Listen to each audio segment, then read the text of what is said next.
Hey guys, what's going on? It's Gunnar here. Welcome back to the channel. Now I apologize once again for the delay in the videos kicking out here to you guys. I've been extremely busy. I've been across, 3-4 states in the last 2 months. I was just down at the Iowa Deer Classic. I was in Iowa doing some shed hunting, doing a bunch of filming down there.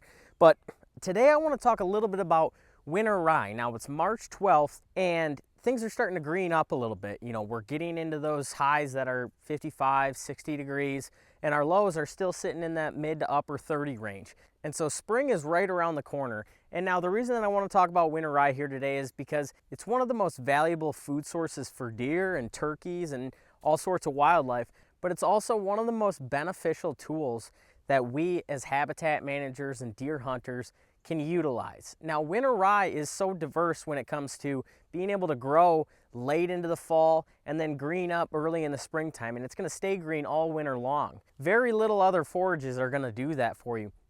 That's why it's so beneficial for the deer.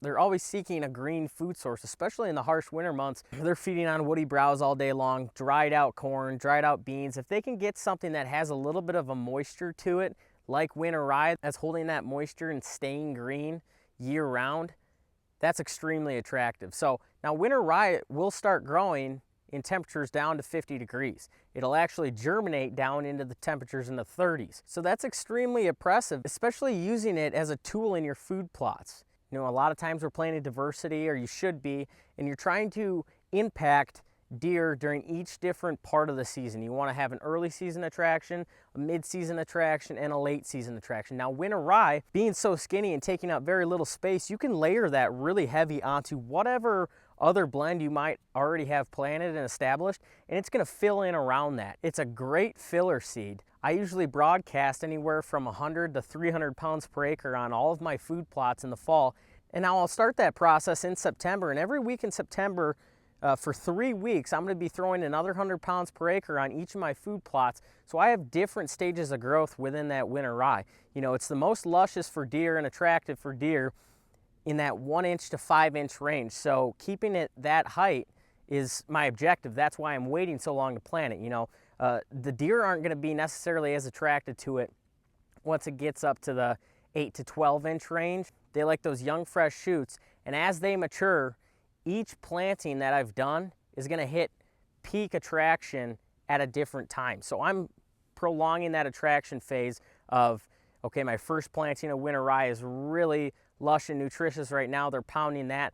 And then another week later, my second planting, and then another week later, my third planting. So these deer are consistently hitting these food sources and these food plots because I have attractive, lush winter rye for weeks on end. And that's just going along with whatever else I have planted. If I've got oats, if I've got peas, if I've got late planted beans, if I've got brassicas, whatever else that I might have planted, that's just adding to that. And that's a bonus because it's not taking up a lot of space. I can pound these food plots with all of that rye, and it's not going to harm whatever else I have planted.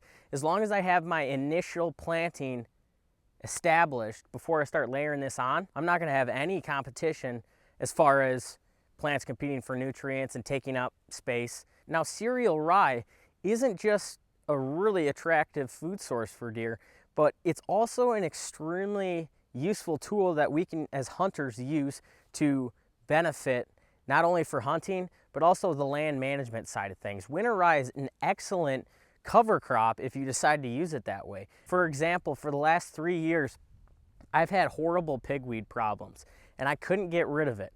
I was spraying 2,4-D, Roundup combinations, super aggressive chemicals on all of these food plots, and I just could not rid them of that pigweed. I was tilling, spraying, multiple times throughout the summer to try to get rid of all those weed seeds, but one pigweed plant has 1 million plus weed seeds within it, so they're very difficult to get rid of as soon as they seed out. You're really in trouble. The way that I approached this after multiple years of failed chemical uses to try to control it, I went ahead and 2 falls ago, I really hammered my food plots with winter rye. Now, I would say it was probably close to that 300 pounds per acre range. And then I came back during the springtime and I filled in any bald spots that were in any of my food plots. And now what I did is I just let that rye get up to maturity. That rye got 5-6 feet tall in places. And that pigweed had no chance to come up. It was shaded out, being that rye greens up pretty much before anything else, and it starts growing pretty much before anything else. That pigweed never had the chance to compete with the rye. I choked it all out. I had it planted heavy enough where there was no sunlight hitting any of my food plots, and I virtually ridded my food plots of that pigweed. Now, I didn't rid my food plots. There's still dormant seeds going to be sitting in all of my soil on my food plots, but I didn't allow them to get the chance to germinate.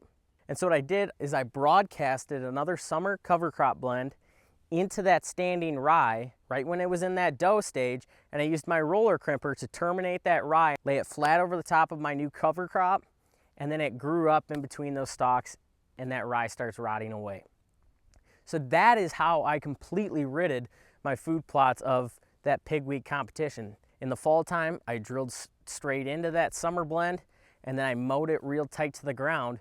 So I got on this no-till process, so I'm not turning my ground and stirring up all those weed seeds again. I'm leaving it undisturbed, and I'm avoiding having to blow up a pigweed again. So all that to be said, winter rye is an excellent weed suppressant because it's allelopathic. So it has a natural ability to emit a toxin into the soil that eliminates weed competition. So when it's planted extremely heavy, and at the same time with those allelopathic properties, you have a natural weed suppressant that's not only suppressing your weeds, retaining moisture, retaining all the soil nutrients, retaining whatever fertilizer you've applied in the falls before, you're also adding organic matter. So when I went ahead and I crimped that sexually mature rye over, I had rye stalks covering this entire food plot. I can actually pick some up for you here. It's still breaking down. It's still got nutrients tied up in this rye, and it's still breaking down. It's a natural fertilizer. So all of these rye stalks that have been slowly breaking down is like a slow release fertilizer to all of my new plants that are in this food plot. So I'm not losing any of my nutrients that have been here for years. I kept it all tied up in this rye, and when I was ready to plant something else and trade off those nutrients to another crop, I just crimped it over, and I'm slowly letting those nutrients leach back into the soil and become available for my following crop. So I'm just continuously reusing all of my nutrients that are on my food plots here, and I'm avoiding having blow-ups of pigweed or any other crazy weed like that. Now, I don't work with a seed company, or I don't own a seed company, so I'm not benefiting at all from giving you guys this advice to use winter rye. But at the end of the day, even if I was, I would still be giving you the same advice because it is dirt cheap. I think I can buy a bag for $13, $14 at the Nelson Agri Center.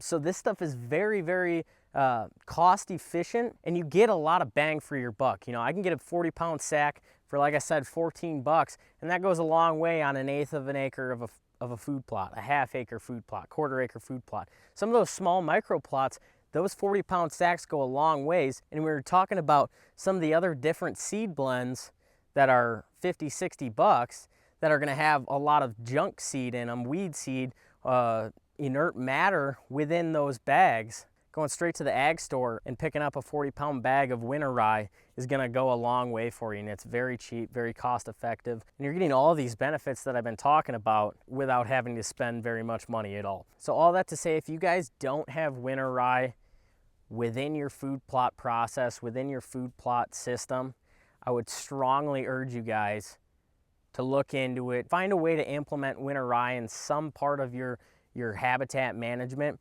I think you're gonna be really impressed. You're gonna be really happy with the results you get. It'll grow just about anywhere. I've got a cover crop of winter rye on my ag fields this year, 27 acres, planted it all in winter rye. It was cost shared out with the watershed program that I'm involved in, and I'm extremely excited to see how our yield benefits from having something growing year round. You know, the UV rays of the sun are going to sterilize the soil if there's nothing growing, and having that active root system growing in the ag fields year round is going to help against erosion, not only from the wind, but also the heavy rains in the springtime. So I'm really excited to see how this pans out. We'll be watching our numbers as far as yield when it comes to harvest time. But to be honest, I was almost more worried about picking up more shed antlers on the field, having that winter rye growing up here and being one of the only food sources in the area that these deer could go ahead and hit. So, and at the same time, turkeys love it. So if you guys are a turkey hunter, early in the springtime when that rye is greening up, those turkeys are going to be extremely attracted to that. I know we've got multiple food plots that have got winter rye in them, and those are really, really good spots for me to get set up as far as hunting turkeys. You know, they're consistent, historic, really good turkey spots, strut zones, those inside corners protected by the fence lines. Those turkeys just seem to gravitate there, and conveniently, they're filled with winter rye most spring times.